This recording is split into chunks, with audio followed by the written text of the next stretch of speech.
علیکم ناظرین، میں ہوں نیلم نواب۔ آپ دیکھ رہے ہیں PK نیوز۔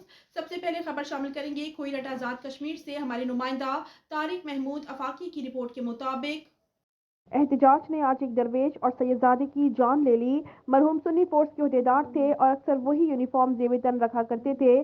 استانہ عالیہ بناک شریف کے مرید بھی تھے۔ پیر سید انوار حسین شاہ آٹا لینے گئے۔ آٹا نہ ملنے پر دل برداشتہ ہوئے کہ ہارٹ اٹیک ہوا اور ان کو فوری تحصیل ہیڈ کوارٹر ہسپتال لے جایا گیا۔ وہ جانبر نہ ہو سکے، ہسپتال میں اپنے خالق حقیقی سے جا ملے۔ مرحوم کے آخری الفاظ آپ خود دیکھ سکتے ہیں۔ مرحوم نے کہا، میرے بعد کوئی اور غریب نہ بھوک سے نہ مرے۔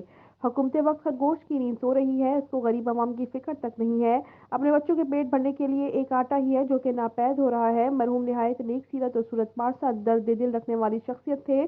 اللہ پاک مرحوم کو کروٹ کروٹ جنت نصیب فرمائے۔